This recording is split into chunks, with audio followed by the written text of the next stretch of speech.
They going pee, you know what I mean? Through spray or air, lahat ng pupunta sa Malacanang. Na, sabi niya doon, magically through riot police. Nakapasok lang umano ang impormasyon na nakuha po ni Miss Maharlika na may matinding umano ang plano na gagawin ang nasa Malacanang kung sakaling ang mga taong galit na at dismayado at nananawagan ng Marcos resign ay susugod sa Malacanang. Ito daw umano ang kanilang matinding plano. Gugurgurin gamit umano ang isang lason. Anong klaseng lason? Anong paraan? Ito po, pakinggan natin ang nakuhang impormasyon ni Miss Maharlika. Ayan. Ayan po, basahin nyo na lang. Ay, dali lang. Ganyan, si puting ahas ang lumabas. Ayan na, graph. Okay, ayan. Okay? Now what? Here's the thing. Ito yung nakakalungkot na balita, mga palangga. And you have to be very careful. At ito. Nakakakilabot na kailangan nating paghandaan, na kailangan yung mga taong simbahan, lahat ng Pilipino ay makaalam. Kami po ito ang balita sa loob ng Malacanang. Hindi ko to information, galing sa loob ng Malacanang. Hello, Miss Maharlika. Okay? About last night, Michael Ma and Liza plan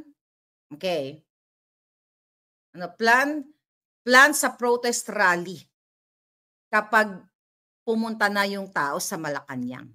Kinakabahan na po sila. Okay? Pakisabi po sa taong bayan yung plano nila.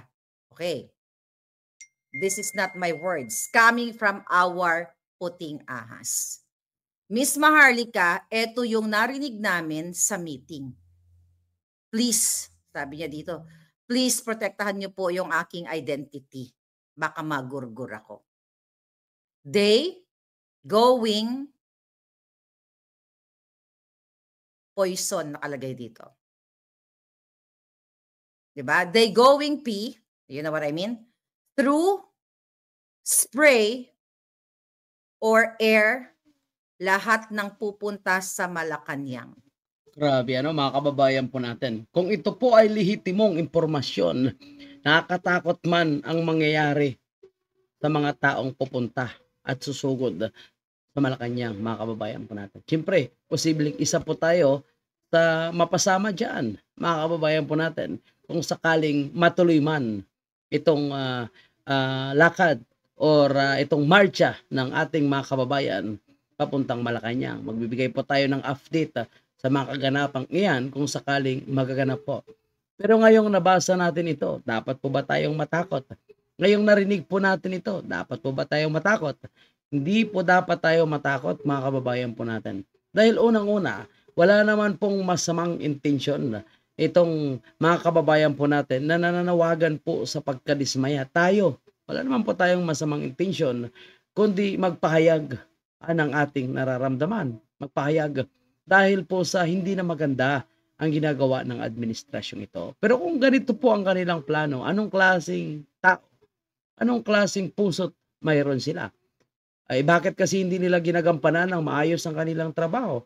Bakit kasi mas inuuna po nila yung pamumulitika? Bakit kasi inuuna po nila yung kanilang sariling personal na interes at nagpapagamit po ito sa mga dayuhan kaysa unahin ang interes at kapayapaan ng bawat ordinaryong Pilipino?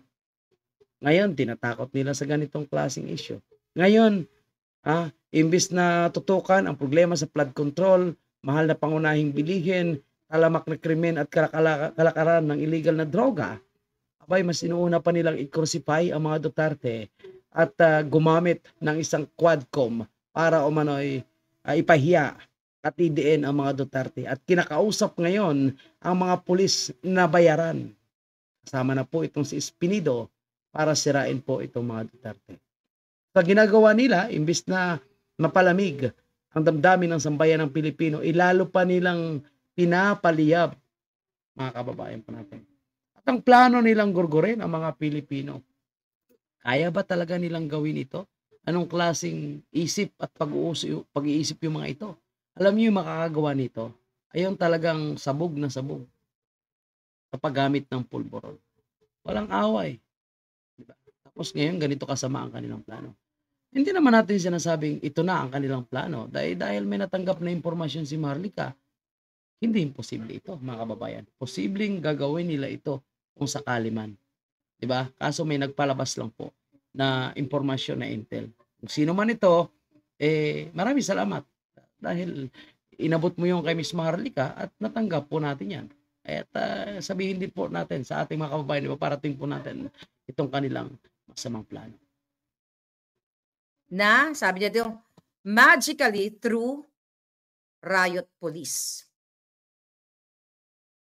Please, sabi niya, Miss Maharlika, do something about this. Mga kababayan, wala po akong kapangyarihan, hindi po ako pulis, hindi ako AFP, wala akong peso sa gobyerno. Ang kapangyarihan ko lang ay katotohanan at etong tagapaghatid sa inyo ng impormasyon galing sa loob. Okay? According to our source, gagamit sila ng P through chemical chuba-chuchu na kapag nag-attempt ang Pilipino ay mag-spray sila or you know what I mean. Okay? Oh. Actually, tinanong ko siya. Sabi ko sa kanya, A1 ba yan? Sabi ko na gano'n. Okay? Sabi ko, ma'am, sobrang salamat ha. Sabi ko na gano'n. Yung malasakit mo, sabi ko gano'n sa kanya. Sobrang salamat sa malasakit mo. At sinasabi mo ito sa akin. Oh, ano sabi niya? They don't use tear gas. Gagamitin nila air spray lazones. Sounds like, you know what I mean? Okay? Pinapa-verify ko na po pina-verify ko if, sabi niya, anong klase. Pinapa-verify ko po doon sa ayan, pinapa-verify ko po kung anong klase doon sa contact. Na kumuha sila ng sample kung meron. Yan po ang nangyari, sabi niya, sa loob. Kailan to? The other night, habang naglulusob sila sa KOGC. Yan po yung nangyari sa meeting kagabi sa Malacanang with Michael, Ma, and Lisa, Tambi, nakalagay dito, Tambi, BBM, and Lagda Mayo. Umalis po muna si Abalos before Michael Mac came in. This is a warning to the Filipino people. Narinig nyo na yung nakakakilabot? O to, meron pa. This is a warning to the Filipino people. And if anuman ang mangyari, si Abalos ang masisisi. Nakita nyo mga kababayan, ang ginawa nila sa KOJC, sabi ko nga, whether ano ang iyong relihiyon, ano ang iyong political affiliation, tama ba na inisprehan ng pulis huling-huli sa camera yung isang lady, okay? So ayan po, narinig niyo po yung isang napaka-importanting impormasyon mula kay Miss Maharlika, mga kababayan po natin. Kayo na po bahalang humusga at syempre sa mga taong gustong makiisa po sa matinding panawagan na ito, maganda rin po kayo. Baka mamaya itutuhanin po ito. Kasi ginawa na po ito ng ilang kapulisan sa Kingdom of Jesus Christ na mayroon po silang nakabulsa na spray sa kanilang bulsa na ini-spray agad nila kung trip lang po nila. Posible po na yan po kayo ang paraan na ginagamit ng mga namumuno sa Philippine National Police o si Abalos na binibigyan po ng mga ganitong klaseng pang-i-spray ang mga pulis para kung sakaling lumapit man itong mga taong kumukontra sa kanilang marahas na operation ay agad po nilang i-sprayan. So nakita po natin kung ilan na po yung in-sprayan.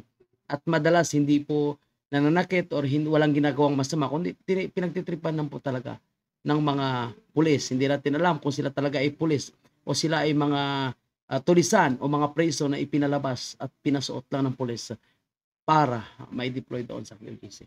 At ngayon, currently, nag-deploy po sila ng dagdag. I think libo-libo na naman ang dumating para pasukin ang Kingdom of Jesus Christ. So, walang kwenta o parang hindi rin nila respeto ang ipinalabas po ng korte na temporary protection order. Ganito na po ba? Kayo po ba mga kababayan? Kontento po ba kayo sa ginagawa ng nasa administrasyon ito? Yan. Kaya na po bahala mag-gusto ka. Thank you and God bless po sa atin lahat. Mag-ingat po kayo mga kababayan.